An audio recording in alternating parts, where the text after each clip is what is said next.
Hello and welcome back to Black Bear Forge.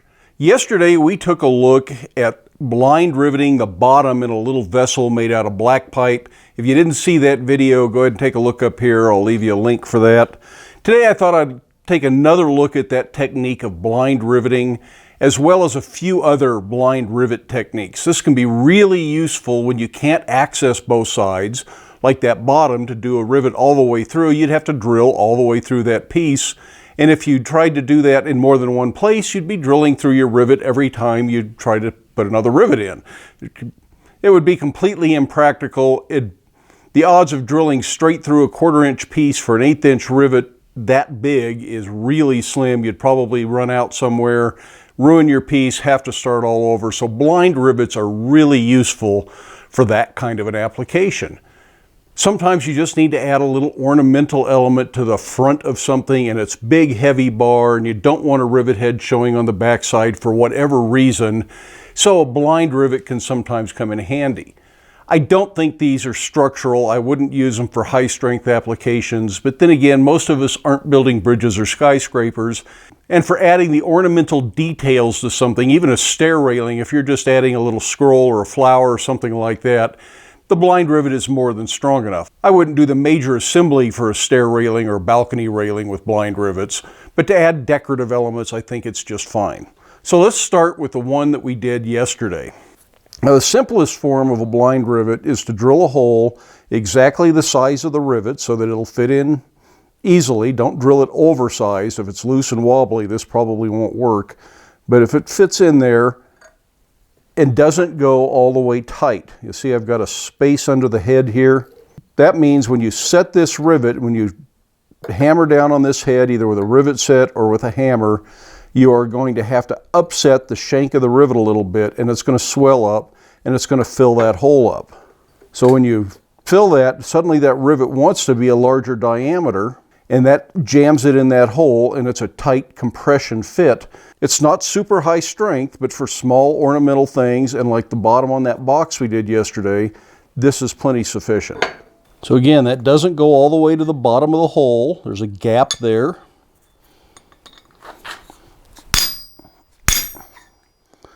But by driving that down good and solid, that rivet is now in there enough that it doesn't want to come out. Now that doesn't mean you can't get a screwdriver under there or a chisel and pop it out, but it doesn't want to come out. Now another very similar technique would be to drill a hole just a little undersized so that that rivet doesn't actually fit in there, and then heat the material and drive the rivet in the undersized hole while it's hot. And if you think about the properties of steel, this will expand when it's hot and contract when it's cold. So it expands, it makes the rivet a little bit more likely to go in the hole at that point. And then as it cools, it contracts and it grabs very tight. And that should make a tighter connection than the rivet that is driven into the hole and has to upset inside the hole. Now, if you're wondering why there are some other rivets in this bar all of a sudden that you didn't see in the last clip and you're not going to see in the next clip, that's entirely because I forgot to turn the camera on and I had to reshoot this the next day. So I've got this bar nice and hot. And I'm going to try and get the rivet in the hole there. Doing something that needs a longer rivet would make this a little bit easier to work with. And I suppose if I did this all the time, I'd have a little pair of tongs that just fits perfectly.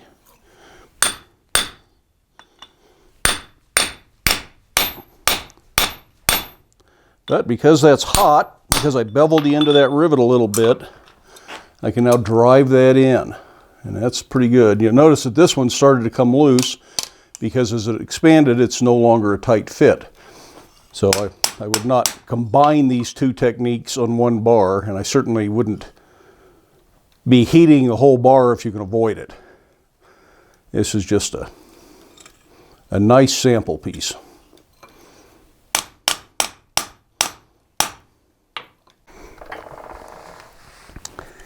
And the third method I wanted to show is actually trapping the rivet head in a hole big enough for the rivet head and just a little bit deeper than what the thickness of the head is.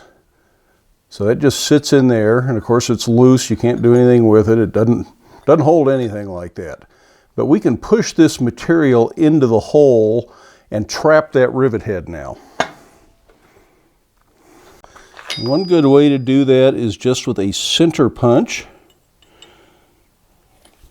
right near the edge.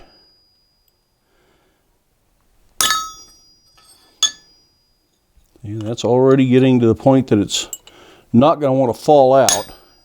It's a little bit loose, but it won't fall out.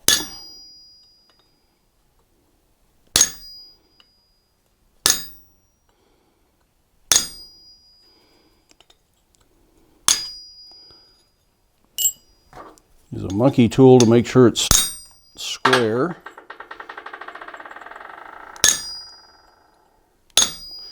Now, this is something you might want to heat up with a torch and come in with a little square punch or something like that and really drive this down. Just depends on how solid you need this to be.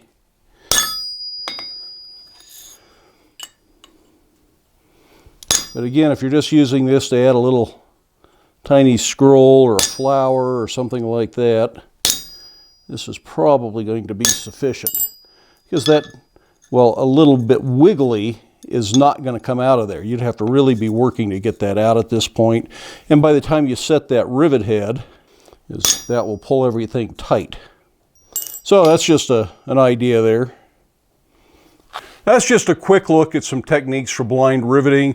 There are other ways people do this. If you really needed to, you could put a deeper hole in, insert a piece of round rod. Doesn't even have to be a regular rivet. You could cross pin that with a hole drilled across it, a little pin in there, and make tenons essentially. People that do stair rails and need tenons at funny angles, they'll cut the angle, they'll drill a hole 90 degrees to that cut line, they'll insert a bar in there and either relieve it enough to tack weld it or cross pin it or do one of these other techniques so that that all stays together, and then they've got an angled tenon. Now, I would say in most cases a through rivet that you can put a head on both sides is always going to be stronger than any of these. But sometimes you outsmart yourself, or there just isn't any other way to get into an area because there is so much going on in a project, in a big ornamental project, or again, like that little canister, that there was no access to put any other kind of rivet in. Your only other real option at that point would have been welding it in, brazing it in, something of that sort. And I just really like the looks of the rivet, and this sort of technique works very well for that kind of a project. So I hope you find that information useful. I would play with it some before you actually try it on a project. Make sure you understand what it's going to take to get the rivets to hold and what the limitations are of the technique. It's just one more tool to add to your toolbox, and I hope that it helps somebody out. If you found that video useful, give it a thumbs up. If you haven't done so already, I would love it if you hit that subscribe button. Feel free to stick around, watch a few of the other videos, share the videos with your friends or on social media, but then by all means, make time in your day to get out to your shop. Make something, but stay safe. Wear your safety glasses. We'll see you for the next one.